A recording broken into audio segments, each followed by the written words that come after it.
Before I was even in the picture, my grandparents own a bowling alley in Michigan, where I'm from. And ever since I was little, I remember growing up in the bowling alley. Both of my parents worked at the bowling alley, and I just grew up doing it. I don't remember not doing it. I don't ever remember starting it. I just know that that's what I grew up doing, and I continue to do it. Growing up, we live in a small town, and so we didn't really know much about getting into tournaments or what you can do with bowling in general. We just knew there was pro, and that's about it. So growing up, we met a few people here and there, and I started bowling tournaments up close to Detroit, up like 2-3 hours away from home. They would have them once a month. And you could win scholarship money, and then we finally got a high school team, my 8th grade year of high school. So we started bowling high school season, which was at my grandparents' bowling alley. And then I just bowled tournaments all through Michigan, some in Ohio, and that got me recognized by college coaches. So that's when they started talking to me, and that's when I knew I could take bowling to the whole next level. I could take it farther, I could do more than just do it for fun. I could make it work and maybe make a living out of it. So it was pretty exciting. I don't enjoy one specific part, just the competition and knowing that at any given time, at any given day, anyone can beat you, anyone can be better than you, or you can be better than them. It's not you're great and you're not. You have to go in and bowl your best game no matter what day it is, no matter what time it is. You have to do your best all the time. I've been working at my mental game for quite a while. It was the weakest part of my game for a while, and then we kind of focused more on my mental game instead of my physical game for quite a while.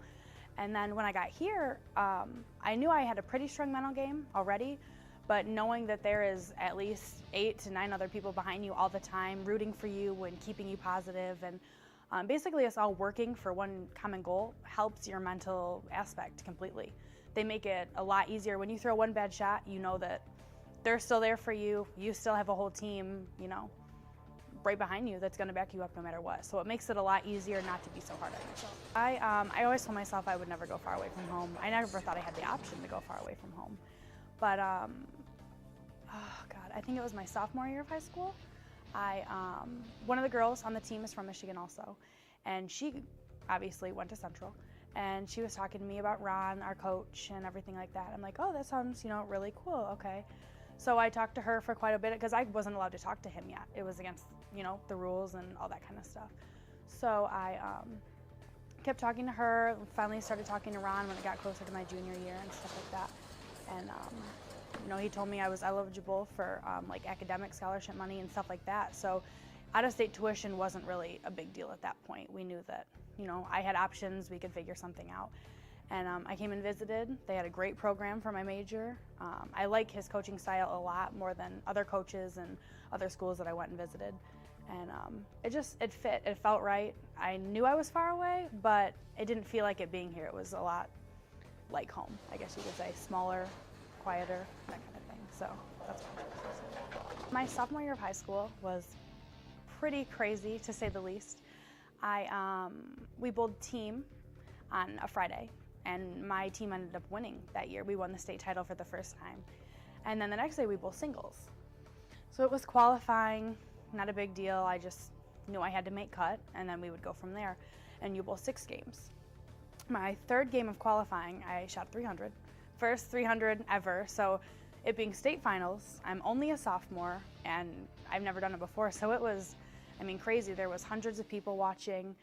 It was pretty crazy. I couldn't believe I did it. So we moved on. I qualified first, broke a state record, if that, and then we go on to match play, and I bowl another 300, my first block of match play. That's 2 in one day.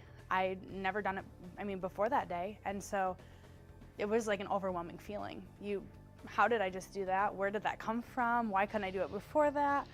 But it was a pretty spectacular day, one that I will never forget, that's for sure. So it was pretty exciting. The team this year is, I mean, tremendous. We have a lot of talent from all over the place. We fill in different roles and aspects. And personally, Ron has made my game a lot tougher, made me a lot stronger, kind of just made it a better game altogether. We didn't fix one thing, we fixed a lot of things. We just twerked the little things to make my game better. And having the team there and us all working together and stuff like that was really cool. We didn't know where we were going to go at the beginning, what we could do with it. And once we started bowling in tournaments and having to rely on each other and become stronger as a whole was really good. We've progressed, tremendously. We've done really well this season. We've worked off each other. We've learned from our experiences. We're definitely going to do some great things, but it just depends on where else we go with it. Overall, though, we're doing really well. It's really tough to balance school and bowling. I have classes in the morning, and then usually I go straight to practice from there. We bowl and then we work out or something of that sort. But then when we travel, we usually miss classes on Thursday and Friday. So it's kind of tough to be doing homework and focus on your bowling and make sure you get it done on time. And it's hard at some points, but then in the end, I don't know what I would do if I wasn't bowling. I would have a lot of extra time that would be quite boring. So it's tough at times, but in the end, it pays off and it all works out.